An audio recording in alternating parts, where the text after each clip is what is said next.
Hi, everybody. Good morning, good afternoon.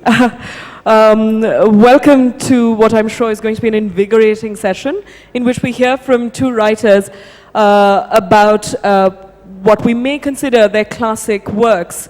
Perhaps a little cheekily, I think with literary classics, it's good to take sort of the same approach that perhaps it was Zhu Enlai, who said in the 1940s, when he was asked about the effects of the French Revolution, he said, "It's too soon to tell."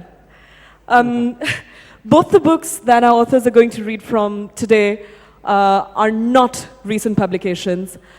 William has written, after Are You Experienced, three books?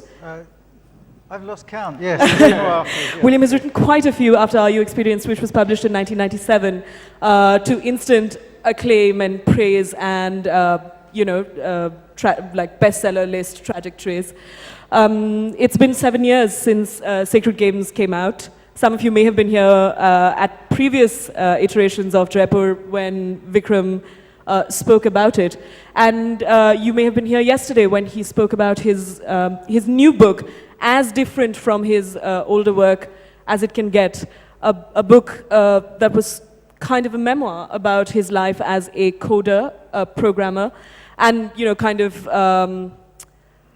about the parallels and things that are less parallel between sort of coding and the literary method.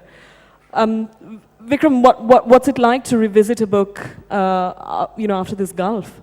It's very strange, especially with this one because I took a long time to write it, and it's a very violent book about gangsters and cops and organized crime. And I spent a decade inside my head in that world, and I was very glad to leave that. So to revisit it, and I'm sure it feels like this to you, when you read a book that was written a while back, it always feels like it was written by somebody you knew vaguely once upon a time. Yeah. and it feels very strange. William, is that literally true in your case about Are You Experienced? Yeah, literally. It's funny because there's almost two stages of that. I wrote it in my 20s, and it's about being a teenager, so it was already looking back. Mm-hmm. And then I sort of haven't thought about it for a long time, and then now I'm in my 40s, and I'm looking back at the person in my 20s writing about being a teenager. And so there's three versions of me in there, both the two other versions of me in there, neither of which are me. If you see what I mean, the 20-something that wrote it, and the teenager, the 20-something is talking about. So, and it really isn't me anymore, but in a way it's quite, I've never actually reread any of my books, because I don't know about you, but I'm a real redrafter. I write my books again and again and again and again until I'm sick of them. Yeah, yeah. And it seems bad to say that you're sick of your books, but by the time you've finished it, you've finished when your rewriting is beginning to make it worse rather than better, and then you have to just stop and walk away. And I never had the inclination to sort of go back to the books. But then it's quite funny when you do. It's really strange. We're about to see how strange. Vikram, would you like to read a little bit from Sacred Games? Sure. This is a little section from the very first chapter of the book, which is called Policeman's Day. And in this section, in this chapter, we watch two policemen. One is an inspector named Sartaj Singh. He's about in his late 30s, early 40s, and he has a partner named Katekar, who's a constable. And in the morning, they've gone out to look at a domestic dispute, and then they come back to the station, they've had lunch, and now in the afternoon, the Katekar and Sartaj are driving to a very important appointment. They pulled into a narrow parking space in front of the Sindoor restaurant, fine Indian and continental dining. Sartaj reached back behind his seat for a white Air India bag. He squeezed out past a Peugeot, past a panwala at the gate, and then waited for a line of white-shirted executives to pass. From where he was standing, he could see, at a diagonal across the road, a large white sign with red lettering, Delight Dance Bar and Restaurant. Sartaj's shirt was drenched, plastered to his back from the shoulders to the belt. Inside Sindoor, the decor was altogether wedding shamiana, down to the band instruments behind the cashier's booth and the mehndi frills around the edges of the menu. Katekar sat across from Sartaj in a 4-customer booth, and they both lowered their heads gratefully under the heavy wash of cold air from a vent just above. A waiter brought 2 Pepsis, and they both gulped fast, but before they were halfway through, Shambhu Shetty was with them. He slid smoothly in next to Sartaj, neat and trim as always in blue jeans and a blue denim shirt. "Hello, Sab. All good, Shambhu?" "Yes, Sab." Shambhu shook hands with both of them. Sartaj had his usual moment of envy for the iron of Shambhu's grip, for his taut shoulders and his smooth 24-year-old face. Once, the year before, he had leaned back in the booth and raised his shirt and shown them his biscuited belly, the little triangles of muscle rising up to his chest. A waiter brought Shambhu a fresh pineapple juice. He never drank aerated drinks or anything with sugar in it. "Been trekking, Shambhu," Katekar said. "Going early next week, my friend, to Pindari Glacier." On the red rexine of the seat between Sartaj and Shambhu, there was a heavy brown envelope. Sartaj slid it into his lap and raised the flap. Inside, there were the usual 10 stacks of 100 rupee notes stapled and rubber banded by the bank into little 10,000 rupee bricks. "Pindari?" Katekar said. Shambhu was amazed. "Boss, do you ever leave Bombay? Pindari is in the Himalayas, above Nainital." "Ah," Katekar said. "Gone for how long?" 10 days. Don't worry, I'll be back by next time." Sartaj pulled the Air India bag from between his feet, unzipped it, and slid the envelope in. The station and the Delight Dance Bar had a monthly arrangement. Shambhu and he were merely representatives of the 2 organizations dispensing and collecting. The money was not personal, and they had been seeing each other for a year and some months now, ever since Shambhu had taken over as manager of Delight, and they had grown to like each other. He was a good fellow, Shambhu, efficient, low profile, and very fit. He was trying to persuade Katekar to climb mountains. "It'll clear out your head," Shambhu said. "Why do you think the great yogis always did tapasya way up there? It's the air. It improves meditation, brings peace. It's good for you." Katekar raised his empty Pepsi glass. "My tapasya is here, brother. Here only I find enlightenment every night." Shambhu laughed and clinked glasses with Katekar. "Don't burn us with your fierce austerities, O master. I'll have to send apsaras to distract you." They giggled together, and Sartaj had to smile at the thought of Katekar seated cross-legged on a deerskin, glowing with pent-up energy. He tugged at the zipper on the bag and nudged Shambhu with his elbow. "Listen, Shambhu Rishi," Sartaj said, "we have to do a raid." "What, again? We just had one not 5 weeks ago." "About 7, I think. Almost 2 months. But Shambhu, the government's changed. Things have changed." Things had indeed changed. The Rakshaks were the new government in the state. What had once been a muscular right-wing organization, proud of its disciplined and looming cadres, was now trying to become a party of statesmen. As state ministers and cabinet secretaries, they had toned down their ranting nationalism, but they would not give up their battle against cultural degeneration and Western corruption. "They promised to reform the city," Sartaj said. "Yes," Shambhu said, "that bastard Bipin Bhonsle, all those speeches about cleaning up corruption since he became minister, and what's all that noise about protecting Indian culture he's been throwing around lately? What are we but Indian? And aren't we protecting our culture also? Aren't the girls doing Indian dances?" They were doing that exactly, spinning under disco lights to filmy music, quite respectably covered up in cholis and saris, while men held up fans of 20 and 50 rupee notes for them to pick from. But the Delight Dance Bar as a temple of culture was an audacity that silenced Sartaj and Katekar completely. Then they both said Shambhu together, and he held up his hands. Okay, when?" "Next week," Sartaj said. "Do it before I leave, Monday." "Fine, midnight then." Under the new edict, the bars were supposed to close at 11:30. "Oh, come, Saab. You're taking the rotis from the mouths of poor girls. That's too early." 12:30.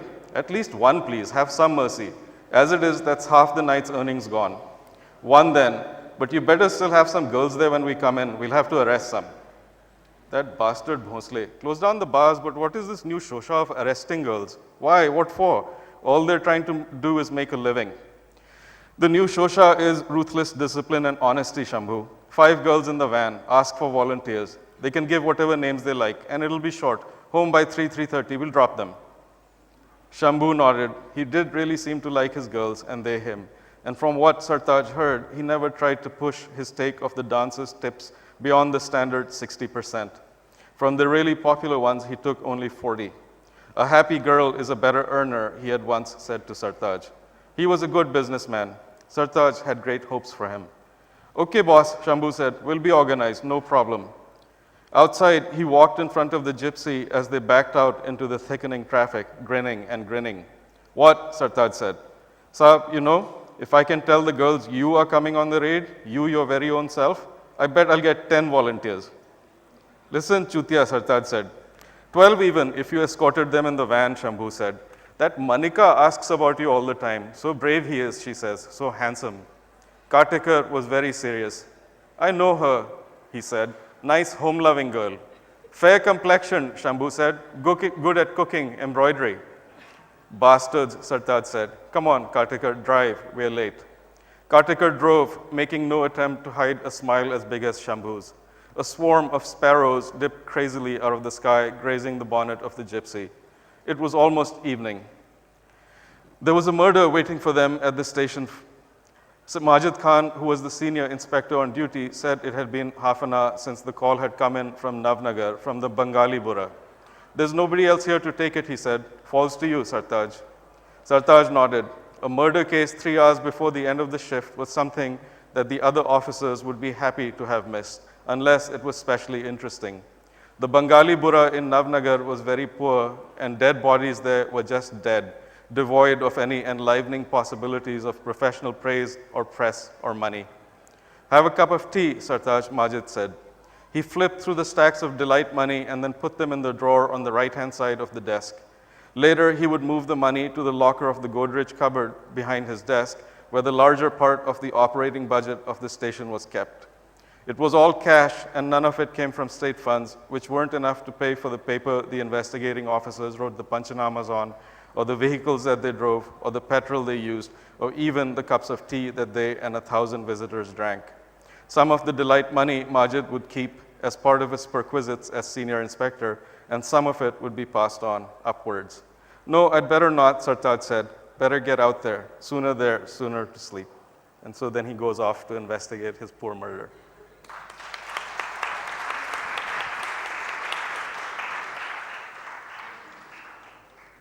You know, Vikram, as you were reading that, it occurred to me that we often talk about sacred games. Thank you. We often talk about sacred games, you know, when we're making lists of great Bombay novels. And in that sense, we very much categorize it as a novel of place. But what it is also is a novel of time and of a very specific time, don't you think? Yes, yes. It's weird also when you go back to read at your earlier work, how local it seems in terms of history, in terms of chronology. Not so much the operations of the police. Sadly, they haven't changed much since then. But the operations of the underworld have changed quite considerably. They've gotten much smarter. They're not killing each other in the streets. They steal money with legal edicts and getting ministers to legally put money in legal enterprises. So it's a change. The dance bars have you know, closed. Changed, or changed beyond recognition. Right. That's right. So I think it's safe to say that if you were researching this novel in 2014, which I can sense you're relieved you're not, it would not in fact be a novel like this at all. Or it would have some of the same players and the same elements, except that they would be playing their games in slightly different ways. One of my friends who helped me research this book is a crime journalist. Some of you know him, Hussain Zaidi, who wrote Dongri to Dubai and a bunch of other books. And he tells the story about how he was talking to a very senior member of the crime fraternity, and he was complaining to him that now you underworld guys are not doing anything, I have nothing to report about.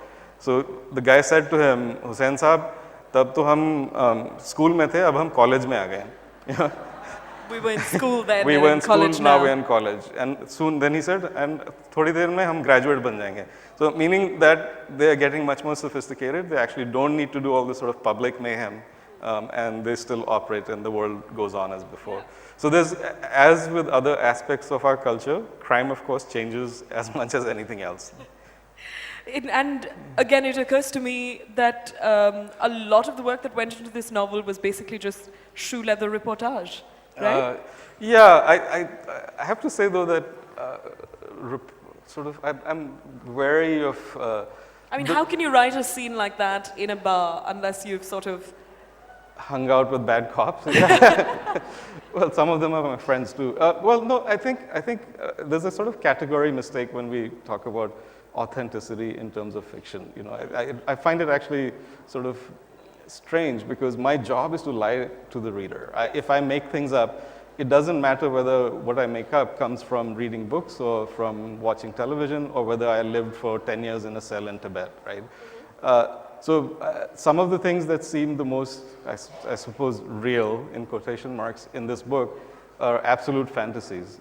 And then conversely, some of the things that I think might stretch credibility or the suspension of disbelief are actually true. I mean, I was just in a session with Adrian Levy, who wrote The Siege, and if I had made up David Headley, nobody would believe me.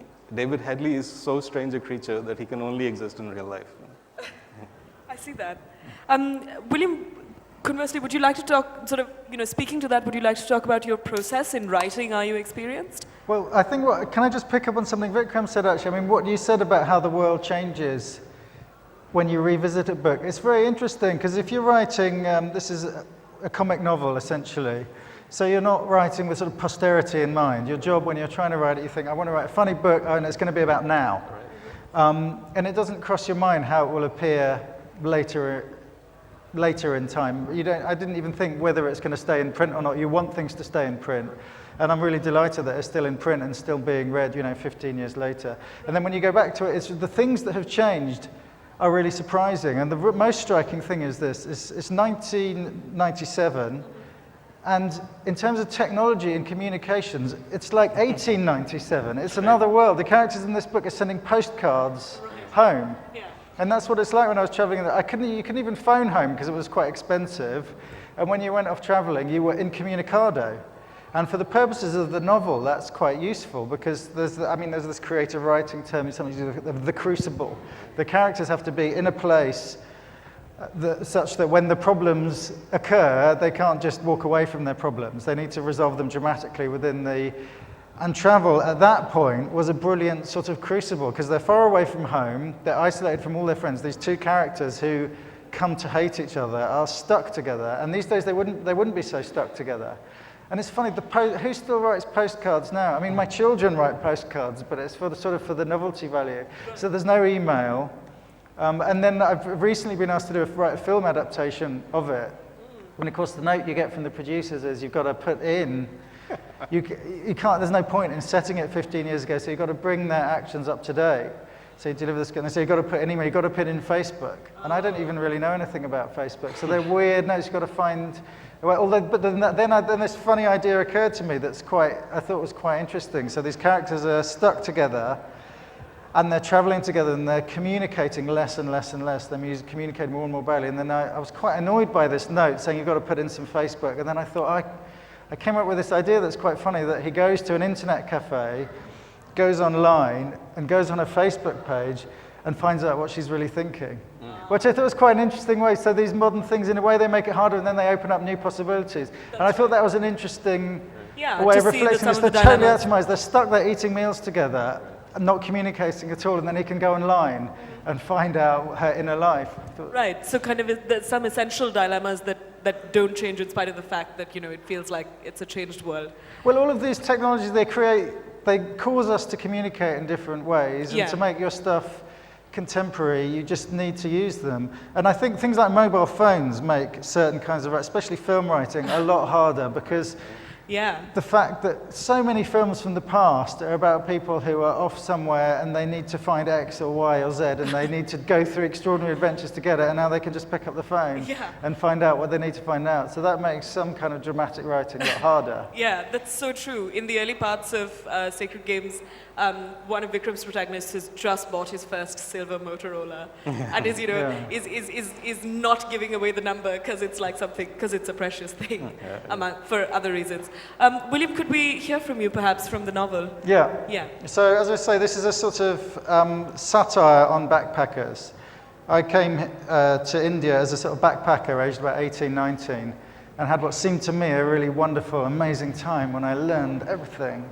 And then I came back later in my 20s and looked at the 18, 19-year-olds sort of running around behaving like idiots, and I just thought, God, I was one of them, and I was sort of embarrassed, and then I thought, but that's funny. I thought that was a really good topic for satire. I wanted to write a funny novel, and I thought of a sort of interesting dichotomy to make that work, of creating a couple traveling together that could epitomize as the two kind of reactions that travelers often have to India, especially young travelers. So the protagonist, Dave, arrives and is totally freaked out by everything and hates everything about India. She arrives and loves everything about India. She thinks Indians are really spiritual and Indians are really in touch with their emotions, and she loves everything about it, and it drives them further and further apart. So he's a protagonist. He's sort of an anti-hero. He's sort of the worst, my sort of worst possible imagining of the worst version I could possibly have been. So, and this describes the feelings on that first day in India when, as a Westerner who's never left sort of very comfortable suburban England, suddenly he lands in Delhi in the mid to late 90s, and he has to survive, and he is totally freaked out, doesn't know what to make of it. So they've just arrived, and they're looking for a hotel in the sort of backpacker quarter of the city. Liz fished the guidebook out of her pack, and we saw that there was one other recommended hotel in the area called Mrs. Colosso's. The book described it as basic, crowded, and rather hard on the nerves, which didn't sound particularly inviting, but it was the only one nearby that was mentioned, so we hauled ourselves through the hot, soupy air towards Mrs. Colosso's. This had a marginally less spirit-crushing atmosphere than Ringo's and wasn't quite so full of catatonic hippies. Again, there were no actual rooms available, but we gratefully took dormitory beds, relieved to have at last found somewhere to flop. We flopped. Lying on my hard bed, staring at the ceiling fan, which was rotating just slowly enough to have absolutely no effect on the surrounding air whatsoever, I realized that I had never really been hot before. I mean, I'd had hot skin in the sun, I'd got hot from running around, but I'd never had this strange sensation of feeling like a slab of meat cooking from the inside. I genuinely felt full of heat, as if my limbs and internal organs were huge half-cooked lumps that I had to carry around with me. And the breath coming out of my nose felt like a miniature hot hairdryer blowing on the skin of my top lip. How could people live like this? How could a country function in these conditions? How could so much air possibly reach such a temperature without heating up the entire planet? We couldn't unpack since there was nowhere to put anything, so once we'd had a good flop, we didn't really know what to do. I had always wondered what travelers did all day, and now I was sitting on a bed in Delhi, having just arrived, not knowing what to do. We were both too hot and knackered to move, without the will or the courage to go outside and face the reality of being in India. There was one other person in the room. He was lying on his back, with his elbows on the bed and his hands in the air, staring into space. It looked like he was reading a book, except that his hands were empty. "Hi," said Liz. Liz is the traveling companion of Dave. "Peace," he said. "Peace," she replied. He sat up and gave her a lecherous look. "What's your name?" said Liz. "Jay." "Jay," I said, in a tone of voice that somehow communicated the instant dislike I had already taken to him, an impressive achievement given that I only had one letter to play with. "Jay, cool," said Liz, trying to compensate for me. "What's your real name?" I said. "My real name?" "Yeah." He had public school git stamped all over him. "Jay," he said. "That's what your parents call you?" "No, it's short for Jeremy." "Right, sorry, Jeremy. I mean Jay." "Where are you from, Jay?" said Liz. Jeremy chuckled and gave her a long, meaningful look. She tried to avoid looking confused. "You haven't been here very long, have you?" he said. Liz forced out a bashful young virgin blush. "No," she said, fiddling with the bedsheet. "We only just landed." "I could tell," he said. "Maybe it's the airline tags on our rucksacks," I offered. He ignored me. When you've been here a few months, you stop asking that question. You begin to belong as much to India as to your native land. Right, said Liz, I can imagine. Where are you from, though? I said. He ignored me. England? We're English. Reluctantly, he nodded. Whereabouts? I said. Oh, the south. Excellent. So are we. London? No. Which town? He was pissed off now. Tunbridge Wells, he said, which is a very boring, wealthy town in southern England. Nice, I said. Must freak you out being here, coming from a rich area like that, I mean. Not anymore, not anymore, he said, looking deep into Liz's eyes. How long have you been here? She said. He chuckled. Oh, long enough to love it and hate it, long enough to wonder if I can ever go back. What's that, a week? I said. Neither of them was amused. Do you get ill much then? I said. What do you mean by ill? He looked at me as if he'd said something devastatingly intelligent. I looked at him as if he'd said something devastatingly stupid. You know, ill, delly belly, the shits. Look, if you want to survive in this country, you've got to redefine your terms. Ill means one thing in the West and another thing in the East. An Indian accepts his fate. It's the West's constant fight against destiny that's created a nation of hypochondriacs. It's all so fleeting. To me, it hardly matters. I see you don't drink the water, though, I said, nodding at the bottle of mineral water by his bed. He scowled at me. Liz scowled at me. Do you mind if I have a sip, Jay? He nodded. I realized I didn't want to share his germs, so I tried to drink without touching the mouth of the bottle, but it didn't really work, and most of it went down my front. I don't think they noticed, though.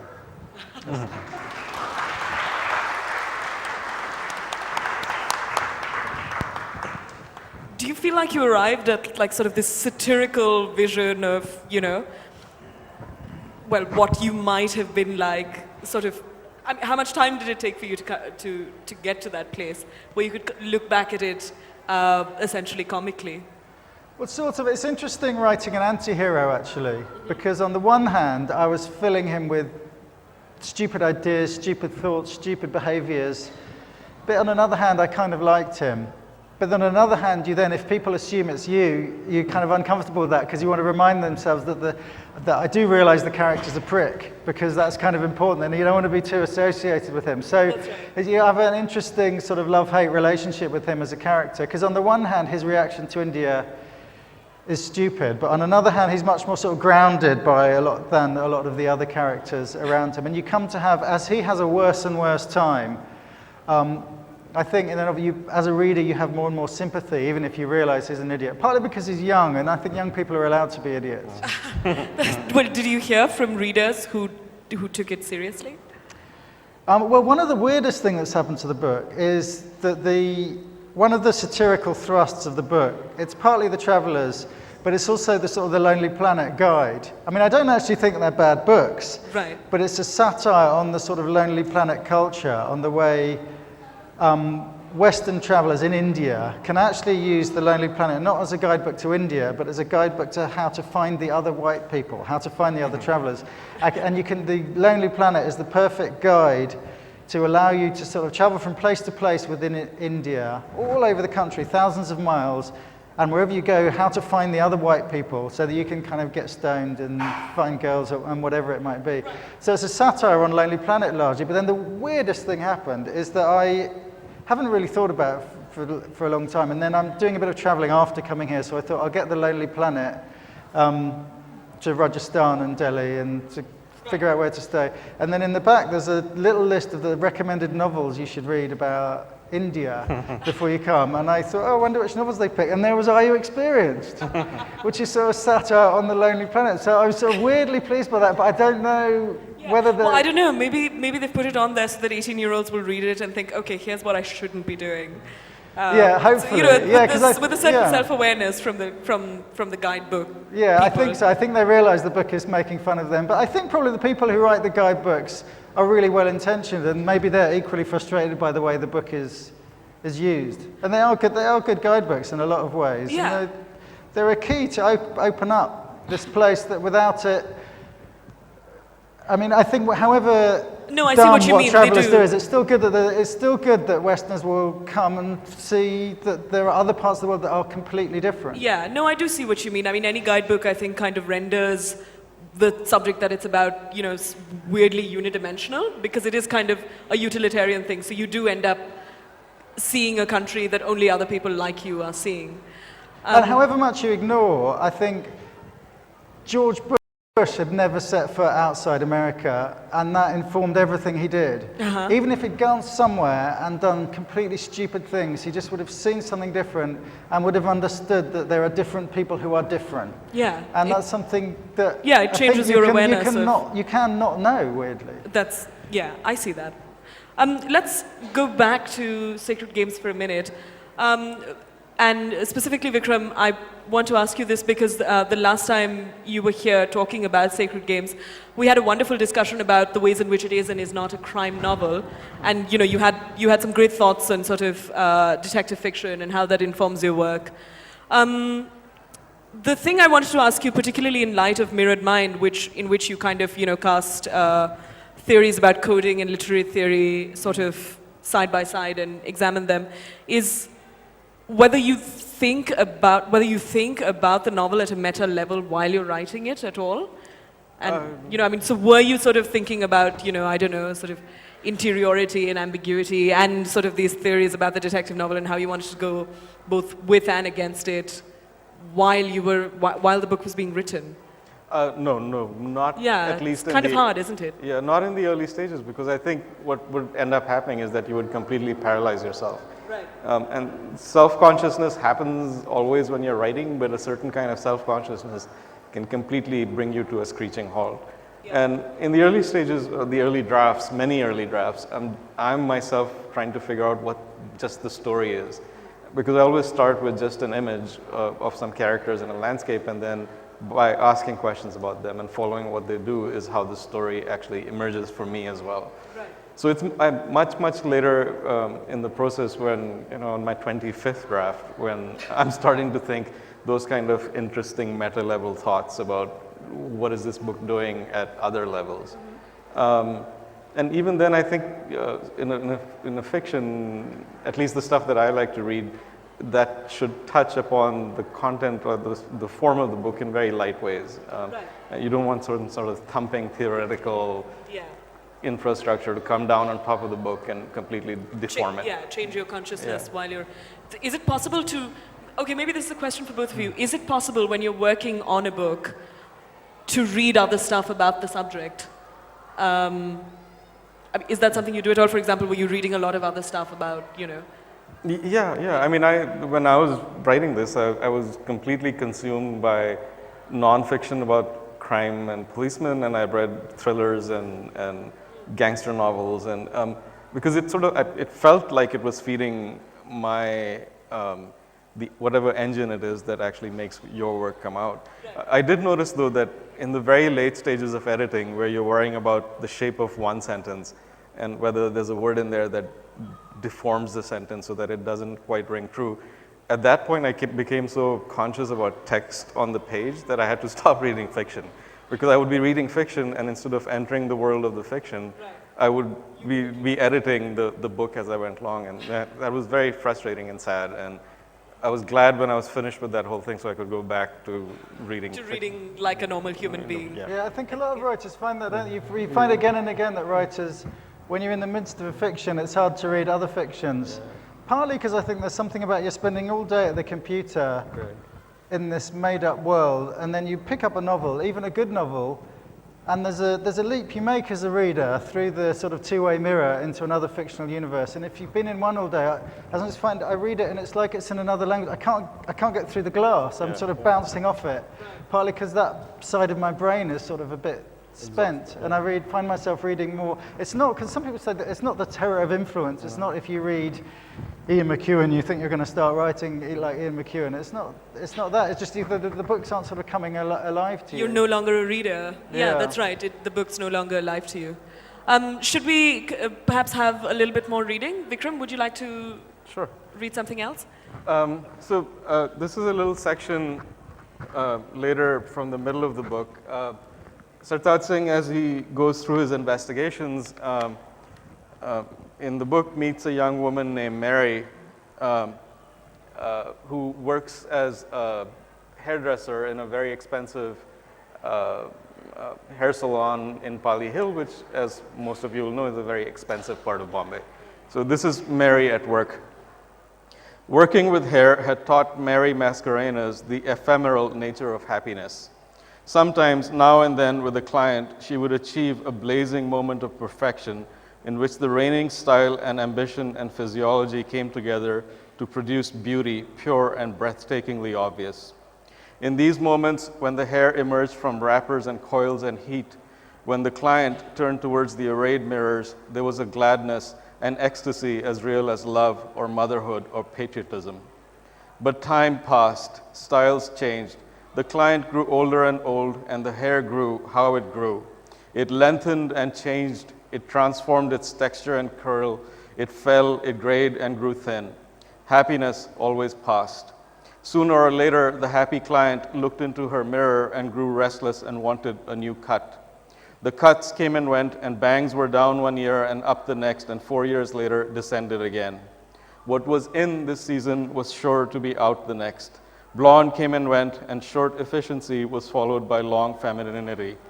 Mary was sure that the morning after the oldest profession was invented, that professional went looking for a stylist. She was popular with clients at the Pali Hill Salon, and so she had good job security and a very decent income from commissions and much information. Clients like to talk. Komila Marwa was talking now as Mary worked on her hair with a cutting scissor and a comb. "You don't know, Mary," she whispered, "how that woman went after Rajiv. Such drama about how miserable she was in her marriage to that horrible husband, and all of this delivered to Rajiv in little black dresses at Indigo. So of course something started. She used to go to the Oberoi, tell her driver that she was shopping. Driver ji, you go and have lunch, I'll take 2 or 3 hours. Then she would go in straight through the hotel and to the other entrance, catch a taxi from there straight to Rajiv's building, enter through the side gate and up to his apartment. So nice afternoon bonk, then back in another taxi to the Oberoi, and 10 minutes of shopping so she had some bags and off to home looking like some Sati Savitri. And telling Rajiv she had made a terrible mistake, that she should have never left him in London, all this shit. Meanwhile, she meets Kamal, who is rich, rich as in the industrialist kind of rich. Komila had to stop then for a stylist to squeeze by with her client. Space was so expensive in Bombay that even the best salons always had too many chairs squeezed in, too much business. And every day the salons were full. There was a lot of money in the city, and Komila had a fair bit of it, and she knew exactly who had how much. She went on, but then she meets Kamal. This is at the same time she's doing Rajiv on the side of the horrible husband, I mean. Kamal is loaded, and socially he's completely connected. He's right in the center. And let's face it, she's an attractive woman. So then she starts angling for Kamal, right under her husband's nose, you understand. They move in the same circles, all of them. But again, the same story, unhappiness, hi, I'm so sad, all that. Men can't resist that, so stupid. So then she's doing Kamal and Rajiv at the same time. Can you believe that? Mary could believe it easily. She had believed reports about Komila Marwa's own affairs, which affairs were, one had to admit, not simultaneous, but serial. Mary made a properly shocked face and whispered with exactly the right touch of titillation. And then what? That Kamal falls completely for her. She's got that sweet, sweet, innocent face, you know. So Kamal leaves his wife and 3 kids and ends up getting engaged to her. And of course, her poor husband is totally stunned, but imagine what poor Rajiv goes through. 1 minute, he's her hero and lover who's going to take her away from her horrible marriage. The next, he's one discard. When is the wedding? Next week. Sounds like Rajiv is going to need some comforting. Yes, Komila said. She was peering at herself moodily in the moisture-clouded mirror. Mary patted her shoulder. You've lost weight. Going to the gym? 5 mornings every week, Komila said. But even that compliment didn't pull her out of her self-examination. And all for what? Men. And men are stupid. And with that, Komila burst into such grandly boisterous laughter that Mary laughed along with her. Komila's mood was greatly improved, and she left Mary a 150 rupee tip. Mary had given her a good cut, tight to the delicate bones of her head, revealing the long stalk of her neck. She looked wonderful, but not in 100 years and 1,000 haircuts would she look like a saint. She looked like a sleek woman in her late 30s, funny and experienced and brightly curious and wearing well with that buffed gloss only money can buy. Mary knew too much about her, as she knew too much about many of her clients. Mary knew, for instance, that long ago, when Komila had been in her early 20s, she herself had been made into the other woman, that her moneyed Marwari boyfriend had left her to marry a nice Marwari girl chosen by his parents, that this boyfriend had continued to meet Komila in Goa for weekends through 2 children and many avowals of undying love and declarations that he cared nothing for his boring wife, that he had always promised to leave the wife the next summer and then the next, and that of course he never had. Komila had finally managed to tear herself away from that disastrous love and had found herself alone at 30, an attractive professional woman with a good paycheck, but quite disastrously single. There were many in Bombay like her, too many. She had flailed around for a couple of years and had been lucky to land her husband, a widower 19 years older than her. He was quite comfortable, had his fingers in real estate and travel, and had been charmed by her style. He had married her, and they had had 2 children, and Komila had found her stable, safe home, and also, inevitably, certain discontents. After the children were born, she had taken 2 lovers. All this Mary knew. Twilight was Mary's favorite time, and as she often did after work, she walked down Carter Road to the seawall. She strolled slowly down the walkway amidst joggers, crowds of teenagers, and brisk, ked-wearing grandparents doing their evening constitutionals. There was a greenish tint in the sky this evening, shading from a foggy turquoise up high to a startling underwater jade at the horizon. This was what Mary loved about the dimming of the day, this mingling of colors and people. In this amiable mixing, to be alone in the city was to find companionship with 1,000 strangers. Of course, she had friends, and sometimes they walked the seawall together, but often to be solitary and free was the gift she wanted from Bombay. She had learned how to be alone through dragging nights of terror and nostalgia, and now she prized her liberty. There was a certain temperate calm in being one's own person.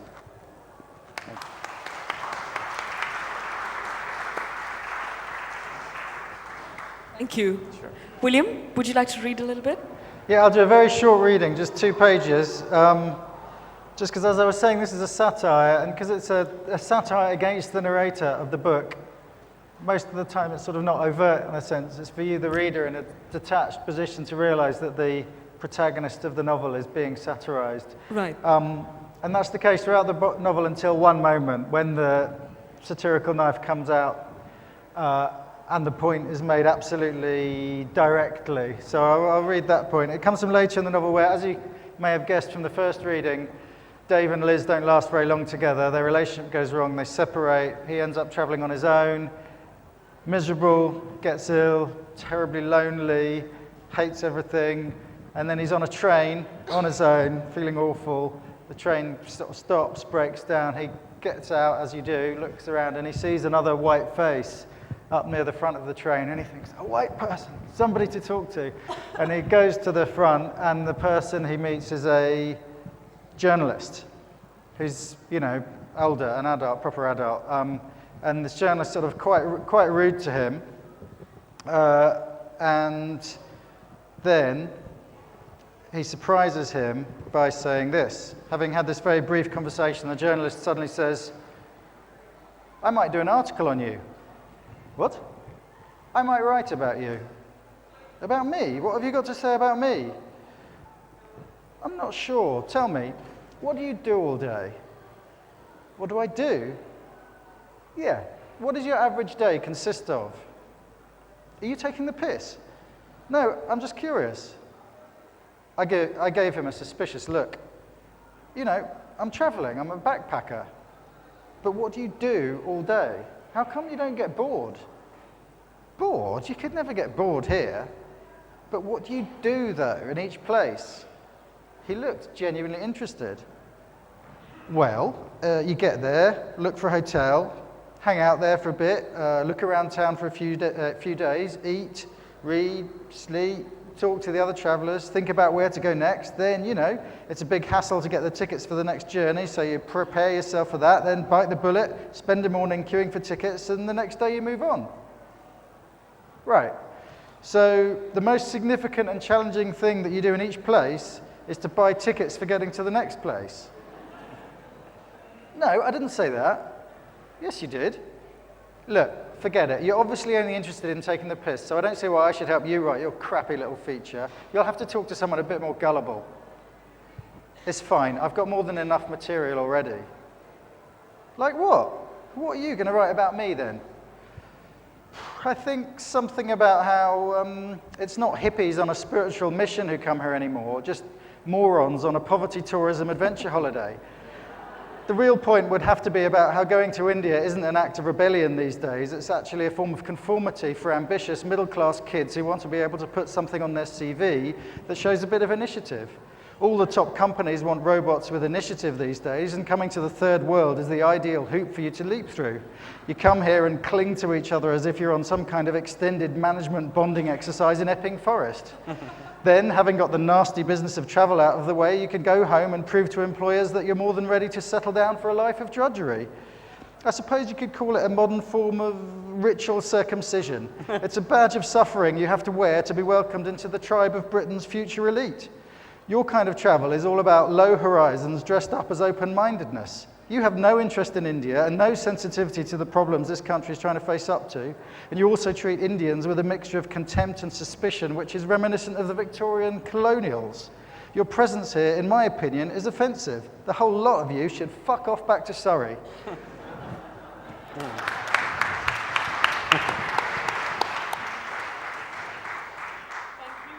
Thank you. We have time for some questions from the audience. May I ask that you keep it short when you ask your questions, please? Yes. All right. Should I pick? Lady in the second row, please. Yeah, hi. This is a quick question Could you to... little louder? A quick question to Vikram. Sartaj and Gaitonde are such lovable characters. Do you think of writing a prequel where you can talk about their boyhood and how they grow up to be what they are? I'm glad you found Ganesh Gaitonde lovable.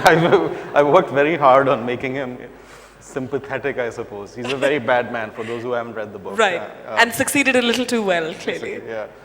No, actually, I feel like I'm pretty much done with these people, and I've left them behind, thank God, and they can go on with their lives. Although there might be, I was telling Supriya, I might enter the world of Sartaj and Gaitonde again in a different way. The book has been optioned by AMC for development as a long-form television series. AMC are the people who make Mad Men and so forth. But we are in development, and in showbiz speak, you are in development means that maybe we will make the film or the television show, and maybe we will not. You will not know until the day we start shooting whether it's actually going to happen or not. So we have our fingers crossed. If it happens, it'll be fun and amazing. It'll all be shot in Bombay with you know, hopefully some really great Indian actors, and we'll see them again.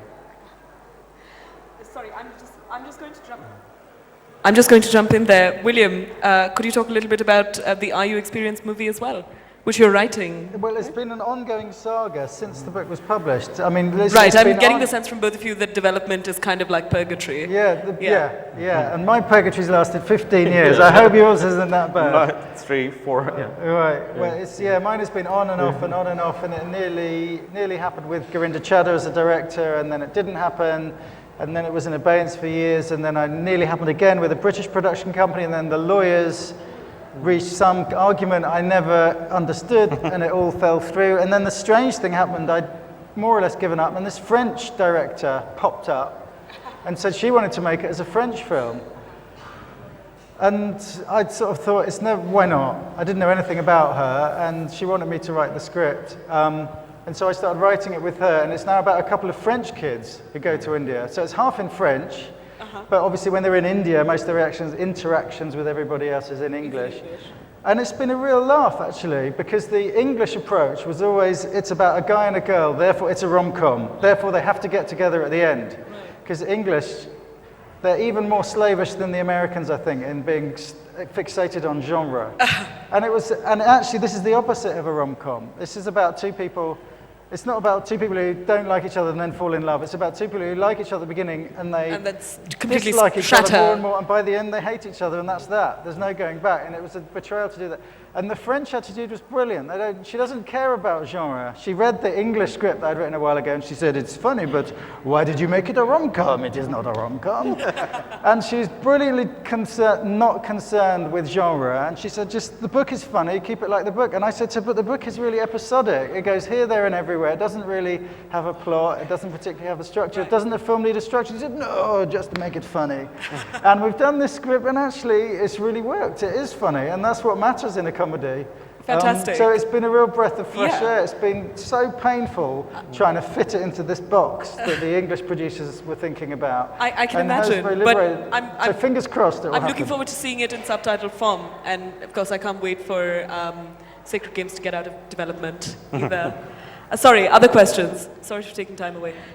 Someone at the back? Yes, gentleman in the grey sweater, if it's grey. Good afternoon, Mr. William. My question is to you.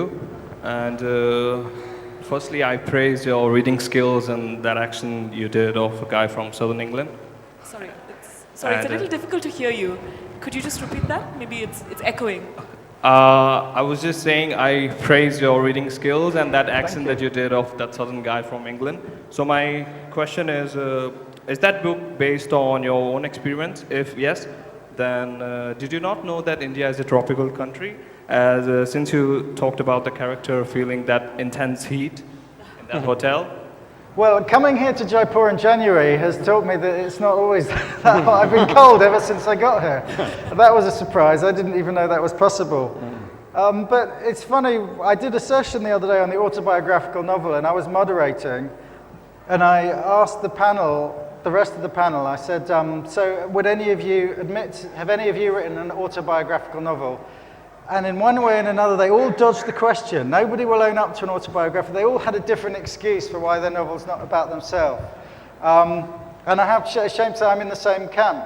I couldn't have written the book without the experiences I've had. I never could have written that book if I hadn't been backpacking in India.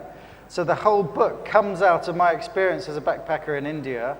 So in that sense, it's autobiographical. But the character is not me. He's an anti-hero. And I'm always at pains to say that because I'm laughing at him all of the way through. But in a way, as a writer, you have to shrug.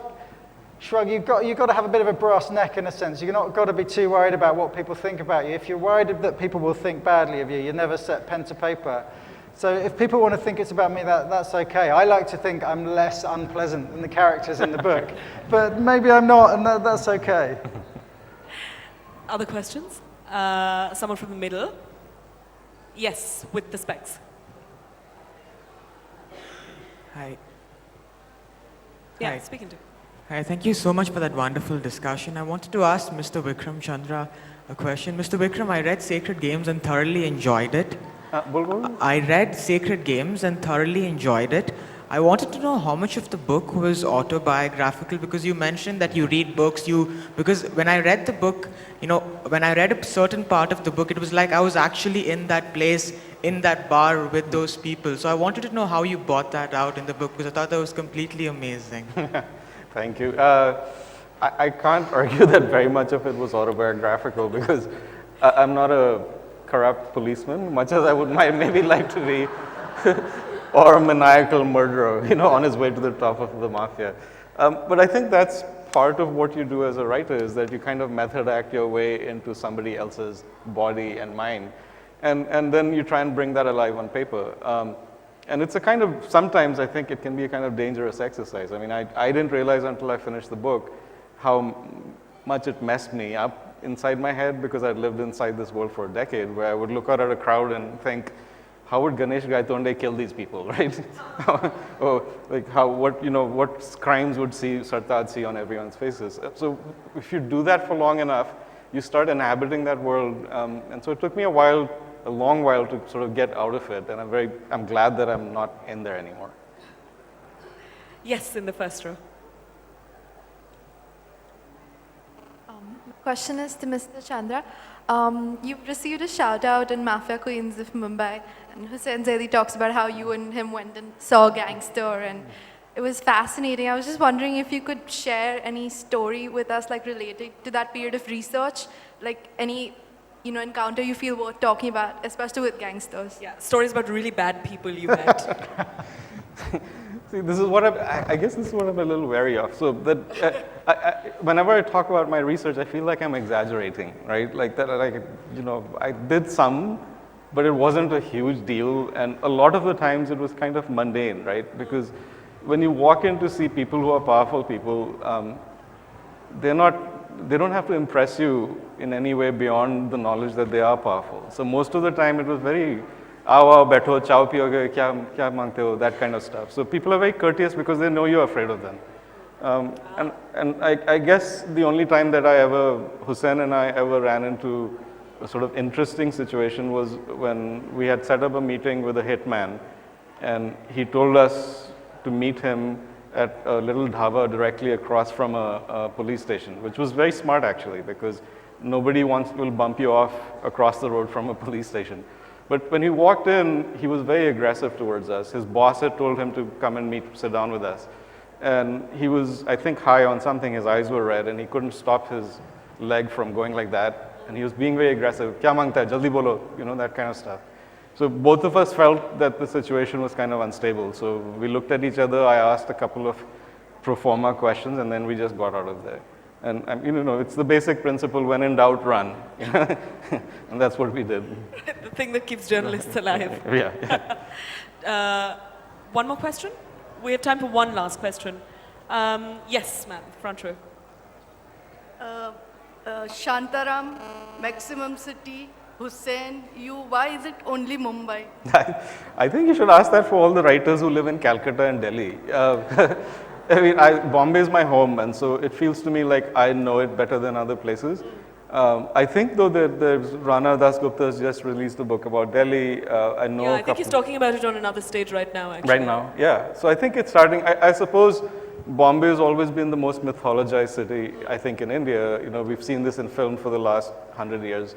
And so it occupies a particular place in the Indian imagination that is very unique. And I think that's why a lot of us react to it in order to sort of think about the myth of Bombay and what is actually under the myth. I'm afraid that's all we have time for, but thank you so much for wonderful readings, William Sutcliffe, Vikram Chandra, and thank you for being here. That's great. Thank you.